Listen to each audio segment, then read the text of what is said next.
بسم الله الرحمن الرحيم الحمد لله رب العالمين والصلاة والسلام على سيد الأنبياء والمرسلين نبينا محمد وعلى آله وصحبه أجمعين أما بعد. Alhamdulillah, Allah subhanahu wa ta'ala has allowed us to complete the pillars of Islam, and now inshallah we're going to spend time talking about the pillars of Iman. So today I'm going to actually focus on the word Iman, what that is, what that entails, what that means, what makes it different from Islam, because I think that's a fundamental part of the discussion. When we had started talking about the pillars of Islam, the first section that we had spent was talking about divinity, how to recognize God, who He was, how to learn about Him, how do I draw near to Him Azza wa Jal.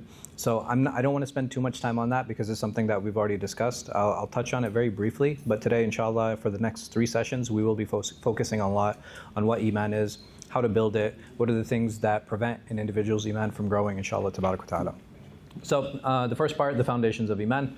The first thing that I think is always important to discuss when we talk about these issues is, that the Iman it has different meanings. And the portion that I want to delve into and the portion I want to talk about today is the covenant and the promise that we made to Allah subhanahu wa ta'ala and what that is and what that entails. So the first part today, inshallah, will be the foundations of Iman. There are going to be 3 parts to this. The first of them is the covenant. This is knowing and affirming, and the affirmation of what Iman is and what it entails. Iman is growth and what that struggle looks like, because we all have struggle with our Iman, right? Like we all have problems with it in the sense that we want it to increase, we want it to grow. So what are some of the challenges to that? What are some of the things that prevent it from growing and increasing? And what causes it to decrease? And lastly, Iman as witness, and this is living and representing the truth. Because when we accept and when we believe in Allah subhanahu wa ta'ala, that has to be professed. Right? So we are witnesses to the reality and to the truth of Iman.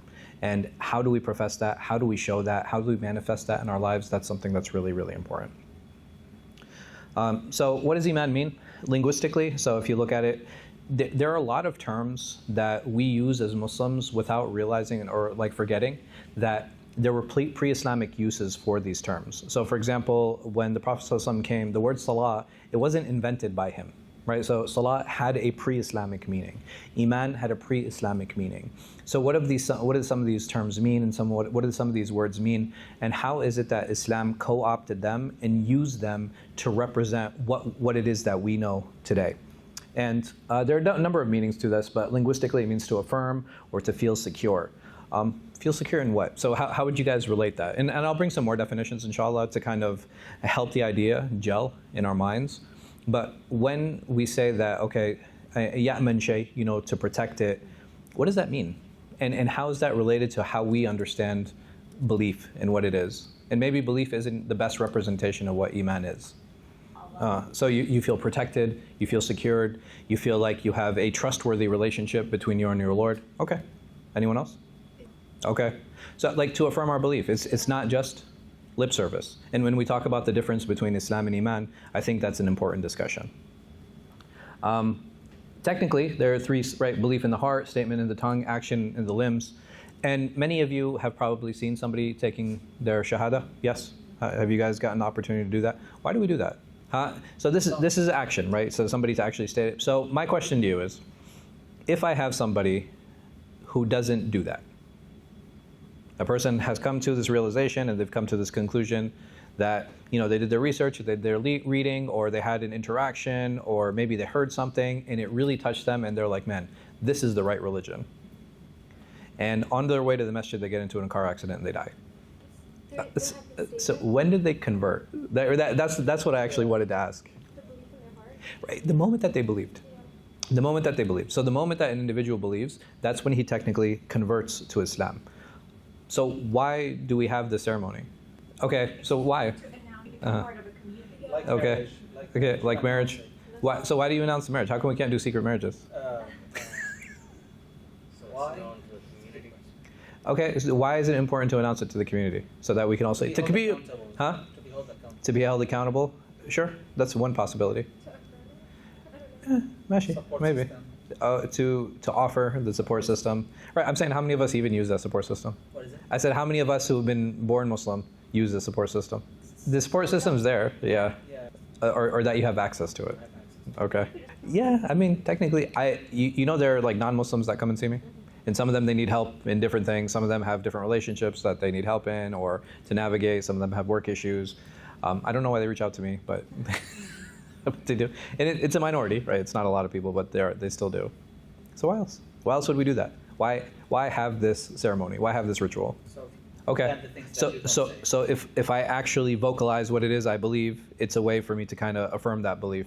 Okay. It's to bind yourself to it. Okay. It's like a dual relationship. hmm I feel it, but I want to. So the moment I profess it, it becomes more real. Yeah. Okay. Subconsciously, it's Hmm. more maybe So there are actually legal reasonings for it.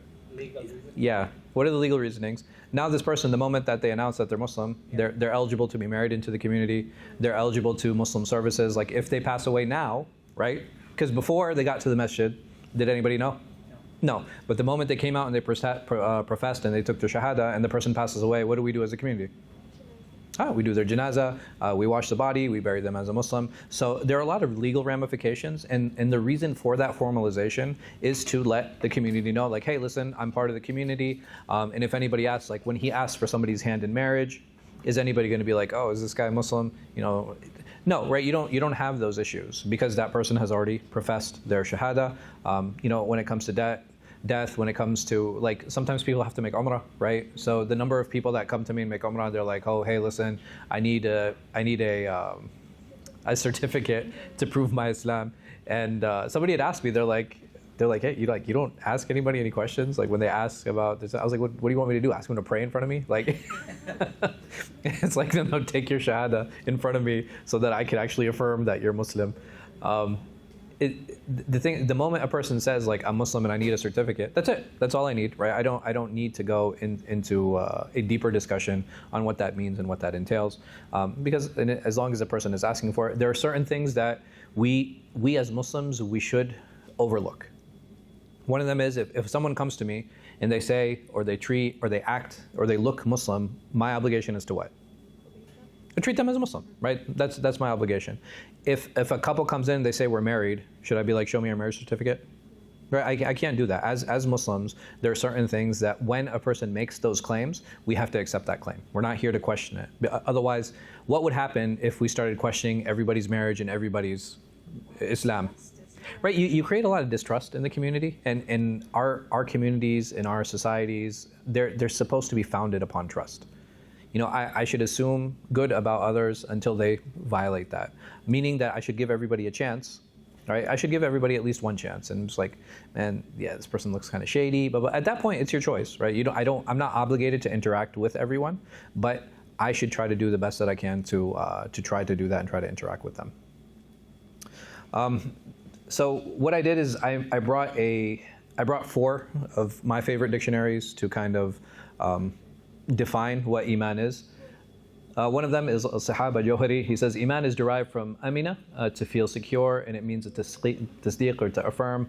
Al-Mufradat Raghib Isfahani, he says Iman is more than verbal affirmation, it is conviction and firm binding. Mu'jam Qais al-Lugha by Ibn Faris, he said the root conveys peace and security. Iman meaning inner tranquility. All of these are classical ones. This last one is a modern dictionary, Mu'jam al-Ishtiqaqi by Muhammad Hassan Jabal. He says Iman shares a root family with trust, yani amana, security, and faithfulness. So how do we look at all of these definitions? Like what is a good takeaway that you guys can get from these different definitions? Because they all show a little bit of a different aspect, right? What are your personal takeaways? What do you get? Now that you hear the word Iman, what is an extra benefit or an extra description that comes to mind? Okay, so peace, tranquility, good. What else? To be? Settled. Okay, yeah, to be settled. Like, so very, very similar to maybe being grounded. Okay, what else? I would say part of it, to feel safe, you know, and that's something that you had mentioned before. Anything else that stands out? So, to feel grounded, to feel peaceful, to feel safe. Right? These are really, really important descriptions in understanding what Iman is. Meaning that the person who strives for Iman and the one who works for it, what are some of the things that he or she can attain? More of those. More of these, right? You'll feel more grounded, you'll feel more at peace, and you will feel safer. Is it necessary that I'm in a place of safety to feel that? No. But it's amazing. Like, so if you look, and this is just a very recent example, some of the most inspirational pictures and videos have been coming out of Gaza, right? Would you imagine people feeling at peace in that space, in that place? Right? It's very, when you look around, like all you see a war zone, right? You see death, you see destruction, you see like, I mean, sometimes you'll see children alone by themselves. It's actually amazing that this Iman, and in that space, in that place, how grounded those people are, or how peaceful they look, right? Or how secure and how safe they feel, even though it's a very unsafe place. May Allah subhanahu wa ta'ala aid them, I mean. So is Iman just belief, or is it a covenant? Meaning that is it a promise that's between us and Allah subhanahu wa ta'ala? And if we understand it to be that promise, what does a promise bring? So if I promise you something, right? If I promise you something, I say, okay, hey, listen, I promise that I will give you a ride, right? Or I promise I'll bring food, or I promise I'll bring Georgetown cupcakes, right? So if I make these promises, how does that make the person who is either receiving the promise or giving it, right? And what is it? So if I said, hey, listen, I need a ride, and someone says to me, it's okay, I got you. Immediately, what do I feel? I feel relieved. I'm sorry. Stop hitting on a scooter. Right? So I feel relieved, right? That's something that's immediate. That the moment that promise is made, I feel relieved, because there was a need that I had, and that need is now fulfilled. What else happens in that covenant or in that promise? Right. So now I've built this relationship with this person where now I can, at least at this point, I can trust them.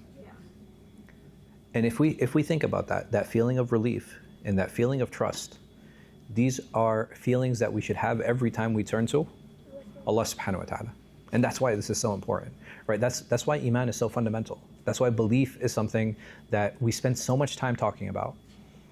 And I would say, fortunately or unfortunately, we throw the term around a lot, right? Like we hear the word Iman and increase your Iman, and we need to focus on our Iman, we need to increase our Iman. And a lot of times I feel that, myself included, that we fail to kind of encompass what it is that it means. We fail to encompass what it is that it represents. And if we think about all of these individual elements, the solace it should bring us, right? The groundedness we should feel when we talk about Iman and what it does for us. So, and not just that, Iman's it's not merely inherited. And let me also kind of take a step back with this. Then how do I achieve this Iman? Remember that promise and that covenant that we were talking about? How do I get to a point of Iman? Just based on this understanding that we've taken so far, what are some of the things and what are some of the steps I need to take? Okay, so I think you're taking a step a little bit further than what I intended. I want something even more basic than that. Okay, reflection, I heard. I'm sorry, you were saying? Okay, belief, okay. Wait, what's the question? So no problem. The question is like, now that we have an understanding of what the term Iman is and what it entails, how do I work to achieve it?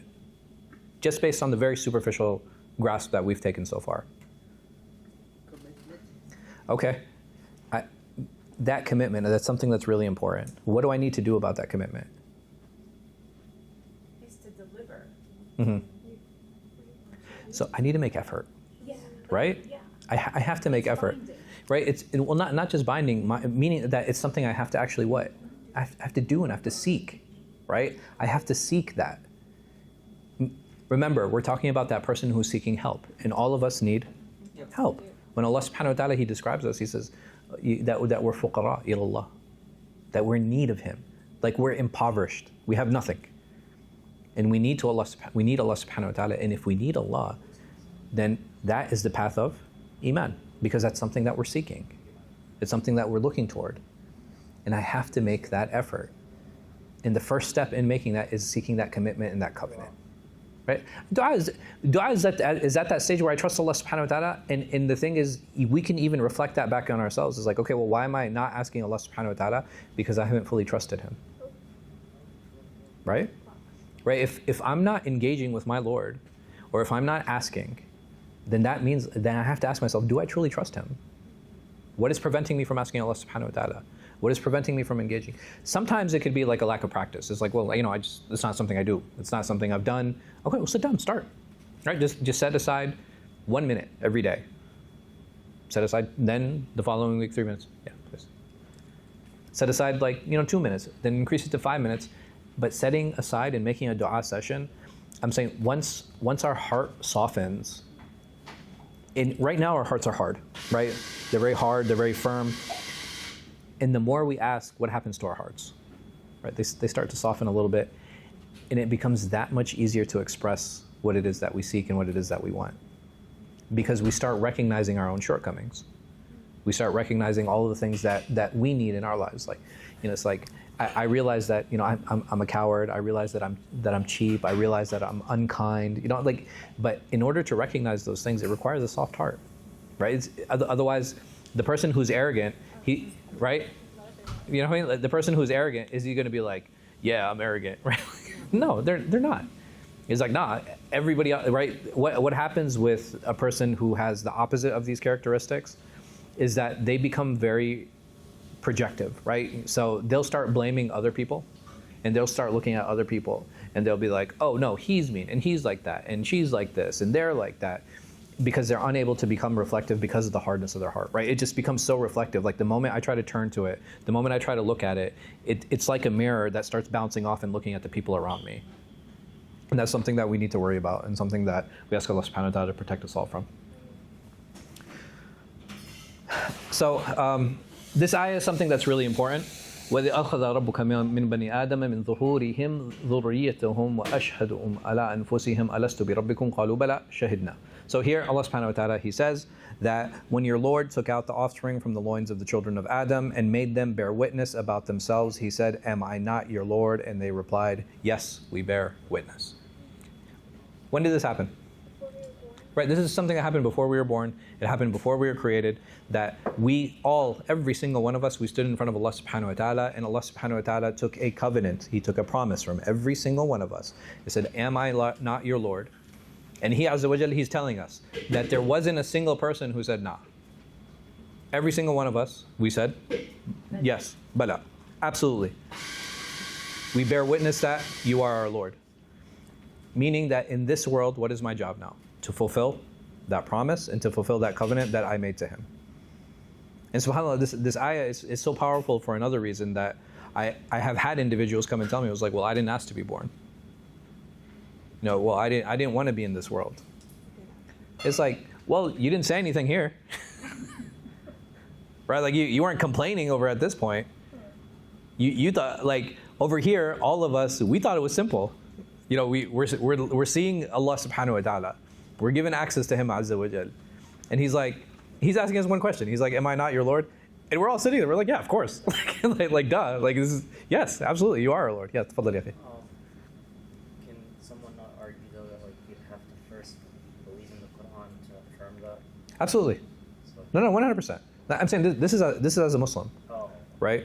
And I'm saying I'm bringing this from a perspective of a Muslim, right? We're talking about Iman. We're not, all of those points about bringing a person to Islam, it's essentially a two-stage process. The first stage is getting them to agree and believe that there's Allah subhanahu wa ta'ala, right? Once they understand there's a Lord, then the next step is like, okay, if there's a Lord, what is that Lord's role, right? And then understanding what that role is, well, part of it is our guidance and for our well-being and for our good. And how can you say that? Well, why did He give us access to all this stuff? If there's this Lord that exists, that has given me all of the means of production, has given me the means of self-sustenance, has given me the means to take care of myself in a physical way, why would He not give me social and spiritual boundaries as well? So then the question comes, is like, okay, well, if that's the case, where are those social, spiritual boundaries? And for us, it's what? It's Islam, right? It's what the Prophet ﷺ came with. And when we take that. So for us, it becomes very easy. So someone can argue and they'll be like, well, I didn't ask for this and I didn't ask for that. I'm talking about the Muslim saying that. Now, as for the non-Muslim, okay, well, where are they at? Does that person believe in God? Do they not believe in God? You know, are they a part of another faith or not? You know what I mean? Like, there are always going to be different strategies and different dealing with different people. I'm saying this is the easiest strategy in dealing with who? With Muslims, because as far as this class is concerned, those are the main target, right? Those are the people that we want to target, and those are the people that we're going to be addressing. I don't know. Let me reach out to some friends and let me ask. Okay. So talk about yeah. the covenant. Is it the same covenant? I don't know if it's the same covenant, but let me ask. Let me find out, inshallah. The thing I do know about the Jews is like they feel they're God's chosen people, right? So I don't know how that plays into this, because there's if you look at Banu Israel throughout the Quran, you don't see a lot of gratitude in their attitude, right? Like the way they deal with Allah subhanahu wa ta'ala, it's kind of like, oh, that's all? You know what I mean? Like, really? Like, we're the chosen people? Like, shouldn't we be getting a little bit better? You know what I mean? Like, shouldn't we be getting a little bit more? How come you're not giving us X, Y, Z, or how come you're not giving us this or that? So, yeah. So there's like a lot of entitlement. There's entitlement to the point with the Jews in Bani Israel throughout our scripture, and even it mentioned in some of their scripture how they were killing prophets. Like every time they're like, we don't really like what he's saying. and the best example of that is who? Like this is something that all religions agree upon. Who? Isa alayhi salam. That they attacked him, right? That whether he was crucified or not, right? That's where we differ. But the fact that it wasn't the Romans didn't care. Who was getting upset? Right? The Jews were getting upset. They were getting upset. Like, yo, who's this young boy coming into our synagogues and telling us that we're wrong and trying to correct us and trying to like bring us back and like causing us to lose our clients and causing us to lose our money? Right? They started getting upset with him, right? And they were the first ones to report him. They're like, oh, he's trying to undermine the government. So immediately, what did the Romans do? They tried to crucify him. They tried to kill him. Alayhi salatu wasalam. So every soul affirmed Allah subhanahu wa ta'ala's lordship before creation. Iman begins before we are even born, meaning that Allah subhanahu wa ta'ala has already planted that seed in our hearts. He's given us that inclination to accept Islam and to accept the Iman as soon as we experience it. This hadith is very famous. What do you guys know? This hadith has a very famous title. Do you guys know what that title is? Hadith Jibreel. Why is this called Hadith Jibreel? Because he came himself. Even the Prophet ﷺ, he says at the end of the hadith, "Atakum yu'allimukum dinakum," right? He came to you to teach you he came to you to teach you your religion. This hadith and this narration is mentioned in Sahih Muslim, and this is the most famous one that we, as Sunnis, we tend to use, and there are a number of reasons for that, and we'll talk about it, inshallah. The first dimension he talks about is Islam. And over here in this hadith, it becomes very clear the blatant difference between Islam and Iman. What is that? So if you look at taking the kalimatain, right, taking the shahada, praying, fasting, zakat, hajj, and then you compare that to Iman. Iman is believing in Allah, believing in His messengers, believing in His angels, believing in the books, believing in the Day of Judgment, believing in the divine pre-decree. What's the main difference between all of these? Well, one is internal. Ah, the other one okay. is external. Excellent. Islam is external. And this is really interesting, and we'll get to the discussion, inshallah, that Islam is something that we profess. Islam is something that we show. And even here, Jibreel alayhi salatu wasalam, he's presenting it in stages, meaning that it's very easy for everyone to be what? Muslim. Yes. But it's not easy for everyone to be mu'min. Mu'min. In fact, No. it's a surah. Yeah. قُلُوا بَلْ- Yeah, we'll get there, inshallah. Is the Arabi قالت الأعرابي آمنا. Yes, amanna. Yeah, is it لا قولوا أسلمنا, right? Right, that you say that you've become Muslim, you haven't become a mu'min. You're not a believer yet. And why is that? Because the inner dimensions are actually, subhanAllah. So over here, just based on this hadith and based on how it's presented, which one is more difficult? Islam or Iman? Iman. Iman. And that's amazing, right? It's really interesting if you think about that. That Iman is something that it's very different from physical actions, because physical actions you can actually see them, right? You can see somebody praying, you can see someone giving zakat, you can see someone breaking their fast. When you're making hajj, right, you'll see someone in haram. Those things are very physical. If I look at someone, do I know if they believe in the angels or not? Right? There's no way to know that, right? There's these things. You have no idea what the people believe and what they don't believe, but that is the element that is more important, right? That is the element that takes more effort. And inshallah, we'll get through every single one of them, bi'idhnillah. So this is that inward conviction, and that's something that's important for us to know. And ihsan is this excellence in what we do, meaning that if there are two people who are praying, is it possible that both of them look like they're praying the same way, they're praying the same number of rak'ah, they're standing the same way, everything, but one was paying attention during the prayer and the other was not? Is that possible? Right? That's ihsan. Ihsan is also how I manifest in my relationships with others, right? If a person is muttaqi, if a person has taqwa, then that taqwa needs to manifest when we deal and when we speak to each other. Is it possible that a person is making their regular prayers, or a person is paying their zakat, or a person is fasting, that they're doing X, Y, Z things, but they're just a real jerk, right? Does that make sense? Or a person is really abusive, right? That doesn't make sense, right? It's very conflicting, right? These are very conflicting things. That if you have someone doing all of these things, but it does not manifest in my relationships and in my dealings with others. So I wanted to just do a real quick comparison. So over here, we count how many? 1, 2, 3, 4, 5, 6. All right? Allah, His angels, His books, His messengers, the last day, and the divine decree. And in the narration, Bukhari is very different. So this one's narrated by Umar radiallahu anh. This one's narrated by Abu Hurairah. And Abu Hurairah, what does he say? He says that believing in Allah, believing in the angels, believing fi liqa'ihi, meaning that we're going to meet our Lord Azza wa Jal. He says that in believing in His messengers and to believe in the resurrection, to believe in the ba'ath. What is the difference between these two hadith? Both of them are talking about Iman. Both of these are hadith Jibreel. What is one staggering difference that stands out? Huh? Right? So the divine pre-decree, the qada wa qadr. And we'll talk about that inshallah. But right now, that's something that really stands out. Because the thing is, someone can be like, okay, well the books aren't mentioned here either, but that would fall under what? It would fall under the messengers, right? So the messengers and the message that they brought. So that one's not too big a deal. But the fact that the qada wa qadr, that's not mentioned. This idea of qadr isn't mentioned is something that's really important, inshallah. So how does the Quran describe Iman? And there are different descriptions that Allah subhanahu wa ta'ala uses throughout the Quran. Over here, He says, شَهِدَ اللَّهُ أَنَّهُ لَا إِلَهَ إِلَّا هُوَ وَالْمَلَائِكَةُ وَأُولُو الْعِلْمِ قَائِمًا بِالْقِسْطِ لَا إِلَهَ إِلَّا هُوَ الْعَزِيزُ الْحَكِيمُ. That Allah bears witness that there is no God but Him, as do the angels and those with knowledge. He upholds justice. There is no God but Him, the Almighty, the All-Wise. So this is part of that covenant, part of that testimony, that we bear witness that there's no Allah there's no Lord, there's no God except Allah.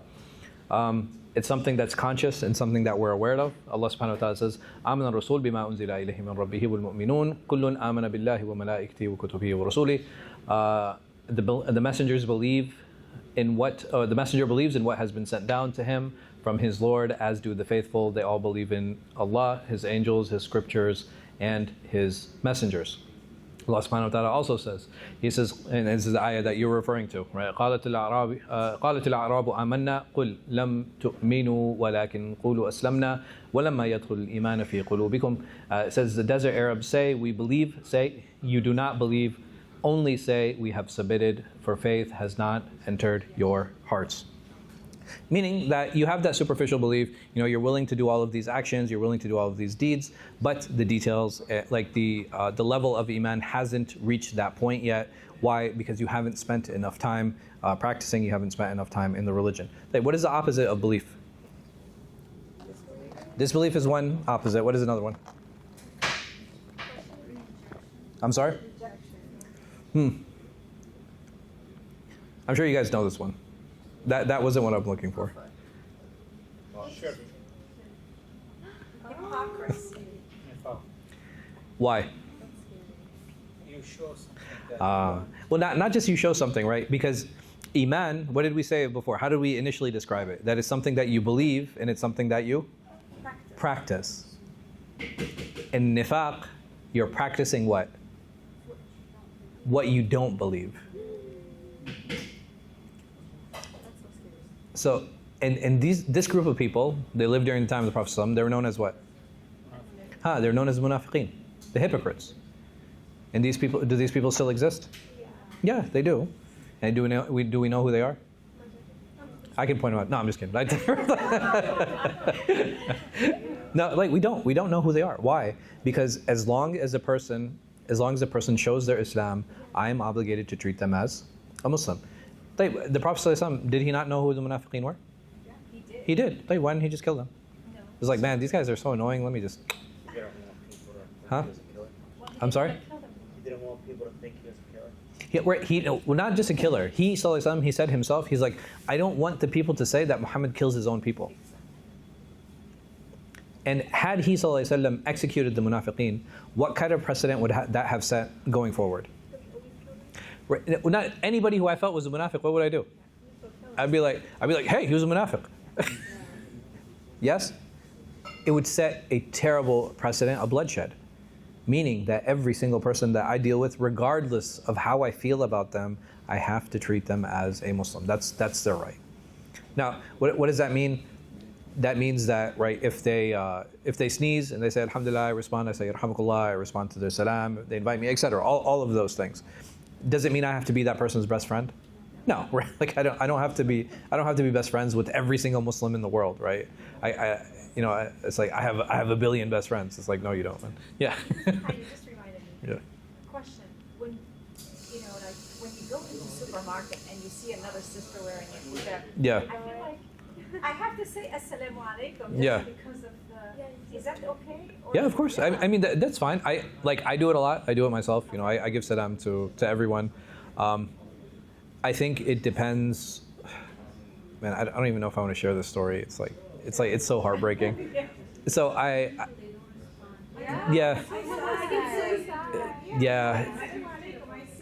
I mean, like you don't want to go like extra hard and be like Assalamu alaikum wa rahmatullahi wa barakatuh. You know what I mean? Like it kind of you don't want to create a scene either, right? But I remember.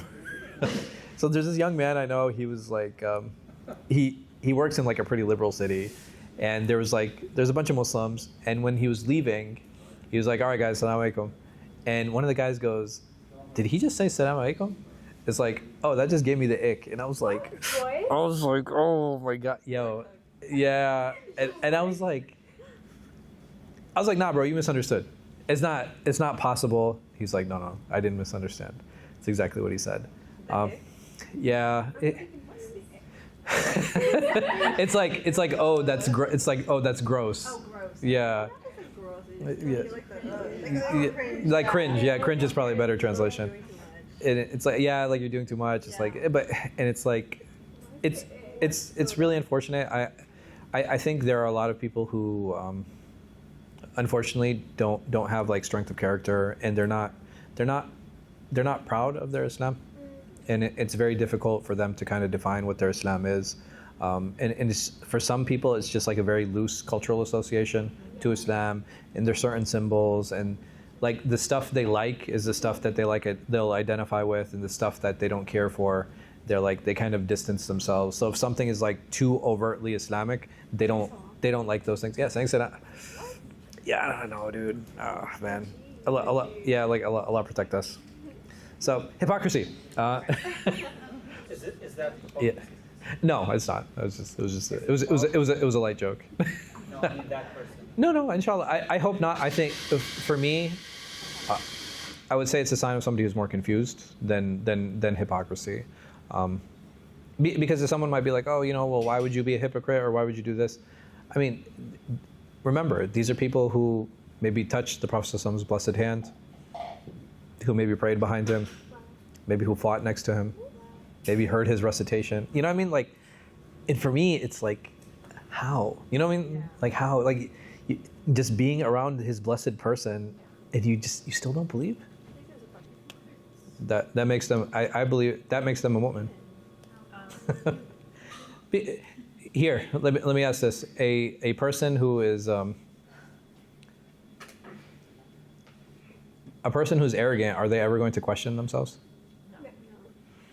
Right? They walk around with this false confidence that they know everything, or they feel they understand, or they know everything.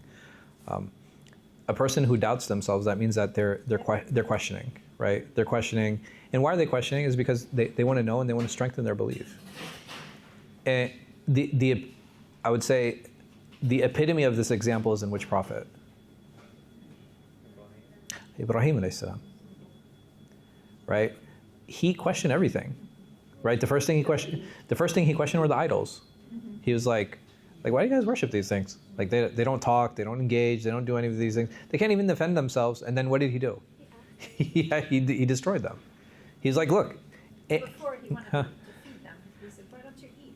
And right, so he had like these logical engagements. Why? Because he was on this path of discovery, right? He was seeking, and then he was like, okay, well, and there are a couple understandings of this, that those statues were actually representative of gods in the sky, right? So they're representative of all these planets. They're representative of all these different things, meaning that when those planets they disappeared, right? So what would happen is that they would worship those idols, right? Because those planets are gone, so now because we can't see them, we can't worship them directly, so we're going to use these statues as representations and intermediaries. So he challenged both of that. And he said that, I can't worship the sun. Okay, well, I can't worship the moon. I can't worship these planets. I can't worship the stars, because they're not, subhanAllah, they're not permanent. And for him, his idea of a God was a being that was permanent and forever. Right? It's amazing how he, alayhi salam, he actually came to that. And someone might be like, okay, well, yeah, that was more to teach his people and this and that. Okay. When he was traveling, he says to Allah, Arini kayfa tuhyi al-mawta. He says to Allah, show me how you bring life to the death. And Allah subhanahu wa ta'ala, he responds to him, he says, awalam tu'min? Like, what, don't you believe in me? Like, I saved you from the fire, I did this, I did that, and you don't believe me? He said, no, I believe. Hatta yatma'inna qalbi. Right, I want my heart to be at peace. So just show me the mechanism. Like, show how it happens. So what does Allah subhanahu wa ta'ala? Allah tells him, it's like, okay, here, kill these birds, shred them into pieces, spread them into different places. And when he saw them come back, like, with the same shape, the same, the same marks on the birds, and so he's like, okay, now my heart is at ease. And that's part of Iman. Always challenging, always pushing. Why? Because I want this belief to be right. And if I just shut off, that means that I'm always going to have that doubt. The idea behind belief is to actually remove those doubts. Yes? My question is, Well, I could argue, well, hasn't Islam already been established with the Prophet ﷺ? People always be misguided. Right? It's not something that was unique to Noah or unique to Ibrahim alayhi salam. Right? Like, people always strayed. And what did Allah subhanahu wa ta'ala do? Right? He'd always send like a prophet or messenger. It's like, okay, people have strayed. Let me send someone, let me send another reminder to them. And that's the purpose behind the prophets and messengers, right? To be reminders. So that's less of an issue. Question? So I don't know which issue you're specifically talking about. I can share the ones that I'm aware of, and then if you have something more, then we can discuss it. The first of them is their doubt in the qadr.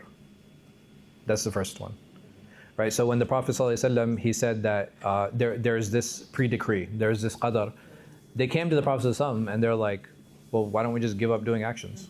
Like, what's the point? If everything is already written and everything has already been determined, well, what's the point of these actions, right? And what did the Prophet ﷺ say? He said, listen, just keep doing good deeds so that you will get to what was written for you. So having doubts in certain things, I think that's normal. I think that's healthy. And how they engage with them. The other one is that the Prophet ﷺ, when they read Luqman's, I mean, it was the ayah about it's about dhulm. Is man dhalama nafsu or something like that. That was the ayah. I forgot exactly what it was. It's like, whoever oppresses themselves. So they came to the Prophet ﷺ and they're like, well, who doesn't oppress themselves? Like, meaning that there's no salvation for anyone because we all oppress ourselves. And then the Prophet ﷺ, he said, no, that's not what it means here. He's like, oh, you know, Luqman, what he said to his son? He says, Inna shirka la dhulmun azim. He says that shirk is the great dhulm, shirk is the great oppression. Why? Because he wanted to put their hearts at ease because they misunderstood that dhulm, oppression, just meant any type of oppression. So are there situations where they, even them, they went to the Prophet ﷺ. Why? They were seeking clarity. And I think that's something that's important and something that we should be doing, right? So if I don't have the answer to something, if something's bothering me, okay, yeah, absolutely, ask about it. Like reach out to my local imam, reach out to my local sheikh. It's like, hey, I need clarity on this. This is something that's really bothering me. And people reach out to me all kinds of stuff, right? They're like, man, you know, the age of Aisha thing, it really bothers me, or the slavery thing, it really bothers me, right? Like, and that's fine, right? There's nothing wrong with something bothering your heart, because why is it bothering you? Well, you're like, man, like 90% of this stuff, it sits in my heart so well, right? It's like 95% of the stuff, it sits in my heart so well. It makes so much sense. How come this doesn't make sense, right? That's usually what happens. And there's always an explanation. That's the beauty of Islam. And if I want to grow in my Iman and my yaqeen, okay, I have to keep challenging, right? I have to keep challenging. I have to keep pushing. I have to keep asking questions. Because here, or let me put it another way. If I do have that doubt, in the moment I get an answer to that doubt or I get an answer to that question, how do I feel? Well, not hypocrisy. I feel relieved, right? Remember that Iman we were talking about? Remember that relief we were talking about? Remember that trust we were talking about? Right? The moment I get answers to those questions, my relationship with Allah subhanahu wa ta'ala, it almost feels like it's renewed. And all of a sudden it's like, this thing that had been bothering me and that I had anxiety about, the moment I get an answer to it, I'm like, whew, alhamdulillah. Because that doubt has been quelled. The only people that I worry about with these doubts is the ones who, it's not doubts in the sense like, oh man, this isn't sitting well with me. They just constantly doubting themselves, right? Like then it becomes waswasa, right? Then it's like OCD, then it's actually a problem. But if I actually have genuine questions, yeah, bismillah, ask. And at the end of the day, the best way, even with a person who has these wasawis, I had a young man, he reached out to me, he's like, man, you know, I keep going over in my head, like, you know, movies are haram, and like, you know, I know some movies are okay, and this and that, and like, he just, every week, same question, like everything, he was just like, you know, well, I went on Reddit, and this was happening, and I was like, listen, I said, you answer the question for me. Are there some movies that are bad? He's like, yes, there are. I said, are there some movies that are okay? He's like, yeah, there are. I said, why? He's like, because nothing haram is happening in them. I said, okay. And literally, this is every couple weeks. It's just going back to him. He has to give the answer to his own question. Then his heart is at ease, and he moves on. But different people suffer from different things. You know, may Allah subhanahu wa ta'ala protect us from that. So there is sincere belief in hypocrisy. I think that there are two elements that are very important for us to make sure that our hearts are clean, that we're very intentional with our belief, right? Like we have to be very intentional with our belief. We have to be intentional with our Iman. And the second thing is that it has to be free from hypocrisy. And how do I know that I am free from hypocrisy?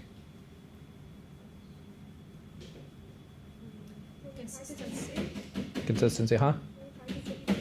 Practicing what I preach. What else? Because I'm worried about it, right? If a person who is a hypocrite, what is the one thing that they're not worried about? They're not worried. If I'm a hypocrite, guess what I'm not worried about? Being a hypocrite. But if I'm not, I'm constantly going to question myself and ask myself. Umar radiallahu anh, Umar, he used to go to Hudayfa, and he used to ask him. He said, please tell me I'm not on the list of the munafiqeen. Please tell me I'm not on that list. Someone who the Prophet ﷺ promised him paradise. Someone who had that position, who had that maqam. And someone might be like, well, didn't the Prophet ﷺ tell him he's from the people of paradise, blah, blah, blah. Yeah, he believed that as long as the Prophet ﷺ was living, right? He felt safe. In the moment that he ﷺ passed away, that safety net that he had, what happened? It was gone. And he started becoming worried. This is the sign of the mu'min. Right, this is a sign of the believer, the one who's constantly worried about the hypocrisy, always looking to fill to fill those shortcomings and trying to improve. May Allah subhanahu wa ta'ala improve us all. Ameen. So what brings Iman alive? Seeking knowledge of Allah subhanahu wa ta'ala. The more we know about Allah, how do we feel? Right. So every time we learn about like a new name, or we learn about something else that Allah subhanahu wa ta'ala is able to provide for us, or when we engage with an ayah, when Allah subhanahu wa ta'ala is kind of beautifying himself and talking about himself, how does it make us feel? It makes us feel lighter, because now I know this being that I'm worshiping, right? I know my Lord, and the more I know about him, the more I trust him, right? And that trust is a really important relationship for us to have. Meaning, like sometimes we translate trust as tawakkul. Yeah, that's a big part of it. But that's more like a reliance versus thiqa billah, right? Like trusting Allah subhanahu wa ta'ala. Trusting him in the sense like, if I ask, I know he's going to answer me. I know that Allah subhanahu wa ta'ala is not, he's not going to let me traverse a path and then all of a sudden pull the rug on me and be like, haha, gotcha, right? Like Allah's not petty. But I have to teach myself that.